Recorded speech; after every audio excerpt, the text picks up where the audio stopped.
Bonjour à tous et bienvenue sur la première chaîne d'actualité quotidienne qui parle de NFT et de jeux blockchain. Vous le savez, c'est tous les jours, ça dure un petit quart d'heure et c'est pas encore fait, pensez à vous abonner à la chaîne. Alors aujourd'hui, c'est encore une journée verte, ça fait du bien, le monde du NFT va de mieux en mieux.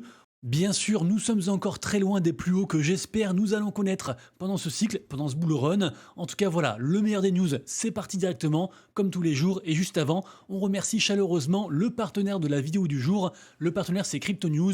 Vous le savez, c'est un partenaire récurrent de la chaîne. C'est un site d'infos quotidien sur les cryptos. C'est gratuit, c'est dispo en français. Et dessus, vous retrouverez également tout un tas de ressources très utiles, des vidéos, des guides, les comparatifs entre les différents exchanges, des articles plus complets sur les projets du moment, les nouvelles cryptos, etc. Vous retrouverez bien sûr le lien de Crypto News en description et en commentaire épinglé. Allez, comme tous les jours, on démarre directement par le petit récap très rapide du marché NFT. Et regardez-moi ça, on y est presque, on est quasiment aux 70 milliards de market cap. Évidemment, c'est encore très bas. Petit à petit, l'oiseau fait son nid et je pense que quand les volumes retourneront sur ce marché NFT, on pourra s'attendre à des très belles choses. Pour l'instant, quasiment tout le top 10 est dans le vert, à part les Bored Ape, mais ils ont tellement explosé dernièrement. On se rappelle, les Bored Ape, les singes NFT, étaient encore genre à 8-9 ETH, il n'y a pas plus tard qu'il y a un mois, un truc comme ça. Là, ils sont à 12,6. Les petits Penguins, encore 11% aujourd'hui. Pour moi, je vous le rappelle, c'est la meilleure collection NFT de ce bull run. En tout cas, c'est ce que je pense. Ils atteignent les 10,4 Ether. Ils sont presque au coude à coude avec les Bored Ape. On verra s'ils les rattrapent. Bref, très belle journée. On revoit de plus en plus des grosses baleines qui se réintéressent au marché NFT. Un exemple ici avec un mec qui a chargé un wallet avec 4500 Ether et qui a commencé à acheter plein de Pudgy Penguins, justement. Également aussi des CryptoPunks. Les CryptoPunks, j'en ai parlé hier, qu'on fait une giga montée, ça fait du bien pour ce leader des NFT. Allez voir la vidéo, c'est pas encore fait. Les CryptoPunks, ils ont actuellement un floor price à 27,6 Ether. C'est encore bien petit par rapport à ce qu'on a connu, mais comme je dis, voilà, ils ont pris quasiment 30% là en 24-48 heures, donc ça fait du bien. C'est d'ailleurs la meilleure vente NFT depuis hier. Il y en a un qui s'est vendu à 86 000 $. Également aussi, j'ai vu une giga enchère. On a celui-ci, le numéro 8868 qui a reçu une nouvelle offre à 110 Ether, quasiment 300 000 balles. Ça fait quand même beaucoup d'argent. On se rappelle aussi, j'en ai parlé avant-avant-hier, il y a un mec qui a quand même vendu un punk qu'il avait acheté à 24 millions de dollars il y a environ 2 ans et qu'il a l'a revendu à 4 millions de dollars. Ça reste quand même des grosses sommes. Je le redis, on est loin des plus hauts qu'on a connus au dernier cycle, mais c'est un plus, c'est un plus. Et ça faisait longtemps, je me répète par rapport à hier, mais ça faisait longtemps qu'on n'avait pas senti un petit peu cette effervescence autour du marché NFT. Côté artistique, ça marche aussi très très bien. On a eu des très belles ventes par rapport à l'artiste Xcopy. Également aussi des Fidenza qui se sont vendus quand même pour des 40 Ethers. C'est quand même des très grosses sommes. Hier, on parlait de Squiggles, de l'art génératif aussi. Actuellement, côté NFT artistique, ça sent bon également.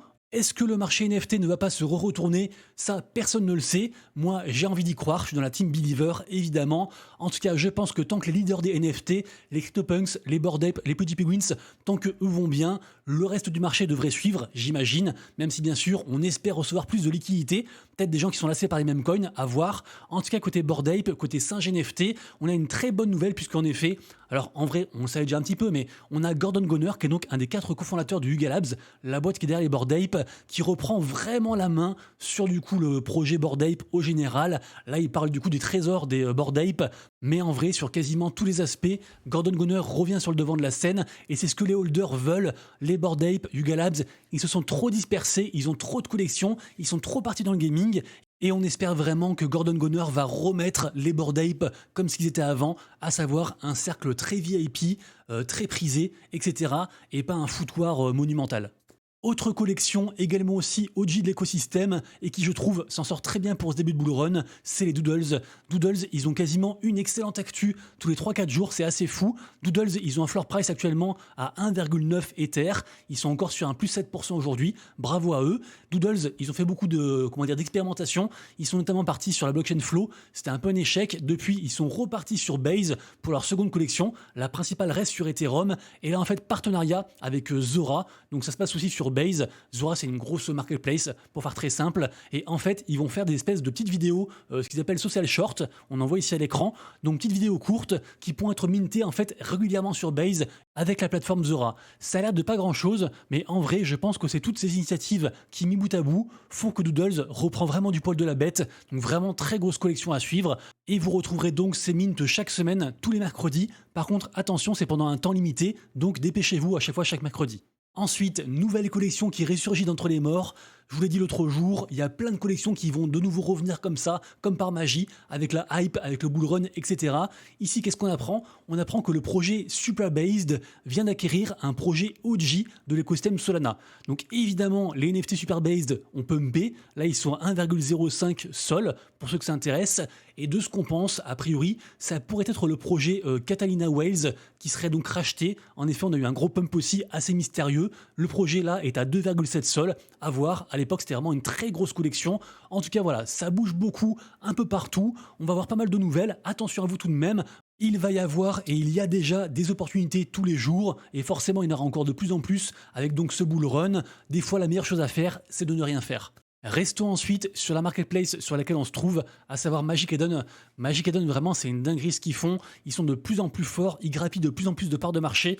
Vraiment, c'est fou. Et ici, qu'est-ce qu'on apprend? On apprend que la Magic Eden Foundation introduit donc le fameux token ME, token tant attendu. La crypto ME, donc pour Magic Eden, va donc alimenter leur écosystème d'applications cross-chain. C'est un truc très attendu, d'autant que je le rappelle, j'en ai parlé, je crois, hier ou avant-hier. Quand on est actif sur Magic Eden, quand on liste des NFT, quand on en achète, qu'on en vend, etc., on gagne des diamants et ces diamants seront donc convertis en token ME. Donc vraiment, c'est un très gros truc à suivre et bien sûr qu'il n'est pas trop tard pour s'y intéresser. Ensuite, on parle de Story. Alors ça dépasse le cadre des NFT, mais c'est un truc qui a été, repartagé aussi par pas mal de founders NFT. Pourquoi? Story, en fait, c'est une blockchain de type Layer 1 qui devrait arriver en mainnet pour cette année, pour fin d'année.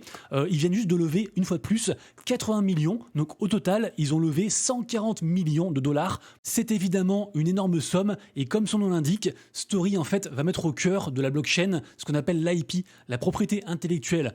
Par exemple, aujourd'hui, si on prend du coup une IA et qu'on fait une chanson avec une voix d'un artiste connu, l'artiste connu, lui, il touche rien. Et si on gagne de l'argent avec cette musique, il y a des problèmes en fait de droit, etc. C'est la galère. Bref, avec Story, l'artiste en question, Angèle par exemple, qui a été beaucoup utilisé, eh bien Angèle percevra également sa rémunération. En fait, ce qu'ils veulent faire, c'est un petit peu comme si on démontait plein de côtés IP de partout, qu'on en faisait des Lego, et après en fait ces Lego, on peut les implémenter comme on veut à travers différents projets. Vraiment, c'est un très gros truc, il y a beaucoup d'argent en jeu. On imagine bien sûr aussi qu'il y aura des NFT, comme sur toutes les blockchains de type Layer 1. Donc voilà, moi j'aime beaucoup ce que fait Story, je me renseigne de plus en plus dessus, et sinon aussi, petite digression, en tant que Layer 1, j'aime aussi beaucoup ce que fait Monad et Berachain, si jamais, sans compter également aussi Abstract, donc le projet blockchain de type Layer 2 de Pudgy Penguins. On a beaucoup à faire, et je le redis vraiment, il y a des NFT sur toutes les blockchains. Donc forcément, qui dit nouvel écosystème, dit aussi nouvelles opportunités, donc vraiment des projets à suivre. Côté gaming ensuite, on commence par la vente des nodes de Revolving Games. J'en ai parlé je crois lundi ou semaine dernière, je sais plus. Bref, Revolving Games, c'est une très grosse boîte gaming qui sont derrière beaucoup de projets, comme par exemple Skyborn Legacy, pour ceux qui connaissent. Ils vont donc aussi faire un token, le token Arcade, et ces nodes servent donc à la fois au bon fonctionnement de leur écosystème et aussi bien sûr à rewarder les gens, à les récompenser régulièrement. Ça se passe sur Arbitrum, donc faut pas oublier de Bridge pour ceux qui sont intéressés. Ça commence ce soir à 18 h et après vous le verrez à différents tiers, différents niveaux qui accordent donc des nodes à différents prix. Bref, renseignez-vous, lien en description. Je me répète, mais à chaque fois, pour tout ce dont je parle dans toutes les vidéos, vous avez toujours tous les liens en description pour faire vos propres recherches. Donc n'hésitez pas à vous servir de ces ressources-là. Ensuite, on parle de Stepn. Alors moi, je crois encore en Stepn.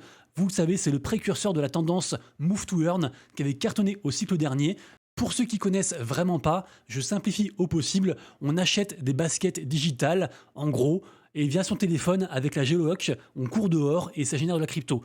Vraiment, maintenant c'est plus compliqué que ça, mais à la base c'était ça. Stepn continue à faire des choses des années après. C'est aussi pour ça que j'y crois parce qu'ils sont très résilients et je pense que Stepn pourrait faire un comeback sur ce bull run. À voir. En tout cas voilà, petit partenariat très intéressant entre donc Stepn et G-Shock, donc les montres de chez Casio.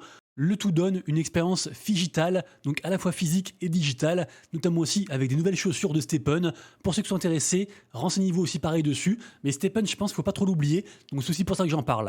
Ensuite, on parle de Otherside. Je vous le rappelle, c'est le métaverse des Bored Ape de Yuga Labs. Ils font ce qu'on appelle des voyages régulièrement, des grosses expériences où les joueurs se connectent et peuvent gagner des cadeaux à l'intérieur. Le prochain voyage étant pour le 29 août. Ces voyages sont réservés aux holders des différentes collections de l'écosystème Yuga Labs. Jusqu'à présent, j'ai pas trouvé ça transcendant. C'est sympa, mais sans plus. Mais bon, ça reste quand même un acteur majeur, Yuga Labs, Otherside, Bored Ape. Donc je continue à en parler, à surveiller néanmoins. On n'est pas à l'abri qu'un jour il y ait une grosse dinguerie par rapport à ces événements-ci. Ensuite, on parle de Forgotten Universe. C'est un jeu, c'est un MMORPG qui se passe sur la blockchain Ronin. Moi, je crois beaucoup en l'écosystème Ronin. Je vous rappelle, à la base, c'est la sidechain du précurseur de Play to Earn qui s'appelle Axie Infinity. Depuis, ils sont vraiment ouverts à plein d'autres jeux. Il y a plein de jeux qui arrivent et je trouve, pour avoir testé un petit peu Forgotten, ce projet a tout pour réussir. Alors pour le moment, le projet est encore en bêta fermée, donc pas tout le monde y a accès, mais vous inquiétez pas, à partir du 26 août, ce sera ouvert pour tout le monde, donc tout le monde pourra tester. C'est un jeu un peu pixelisé, vous avez quelques images à l'écran et vous le verrez, il y a plein de gameplay qui tournent actuellement. La news, qu'est-ce que c'est aujourd'hui? C'est que n'importe qui, donc à la fois pour ceux qui jouent, mais aussi pour ceux qui sont en attente, on peut commencer à accumuler ce qu'on appelle des donuts. Et là, vous le verrez, ils sont en train de faire un bordel monstrueux autour donc de ces donuts. Ça prend des proportions de fou. Tout le monde en parle. A priori, on peut aussi stacker ces donuts pour avoir donc quelque chose en plus. On ne sait pas quoi. Donc voilà, n'hésitez pas à vous connecter au moins quotidiennement sur leur site, même si vous n'avez pas encore accès au jeu, pour les cumuler, parce qu'a priori, ces donuts vaudront de l'or. En tout cas, c'est ce qu'on pense. Leurs NFT ont pris aussi pas mal de valeur dernièrement. Ils ont quand même pris 40% sur les 7 derniers jours et 13% aujourd'hui. C'est un jeu très hypé sur l'écosystème Ronin et autres jeux aussi qui étaient très hypés il y a encore quelques mois, un peu moins maintenant, même s'il y a encore beaucoup de joueurs qui jouent. Toujours sur Ronin donc, on parle de Pixels.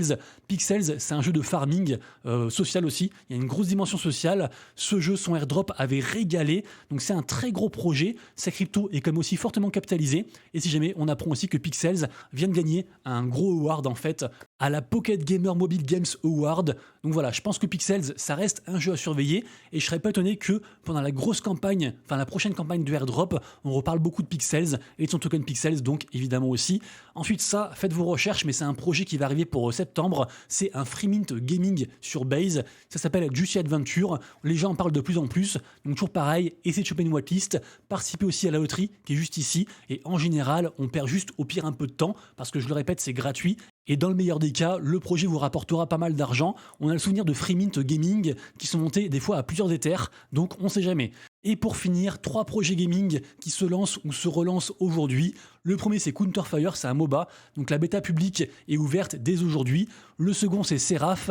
Il y a beaucoup moins de hype qu'il y a encore quelques semaines. Je pense qu'ils sont un petit peu déçus, j'ai pas trop suivi. C'est un jeu d'action RPG. La saison 0 commence aujourd'hui. Par aussi, c'est dispo pour tout le monde. Et le troisième projet, ça se passe sur Telegram. C'est Good Gaming, qui d'ailleurs fait une grosse campagne de récompenses par rapport à leur jeu. Le but étant de percevoir le maximum de tokens GOAT à la fin, évidemment. Lien en description pareil aussi, renseignez-vous. C'est tout pour moi, j'espère que vous avez kiffé la vidéo du jour. Si c'est le cas, pensez à vous abonner à la chaîne, à liker, voire même mettre un commentaire. Ça m'aide beaucoup. Merci à tous, on se retrouve donc demain pour une prochaine vidéo. Et d'ici là, prenez soin de vous, de vos proches et de vos wallets. C'était Monsieur Rabbit, ciao.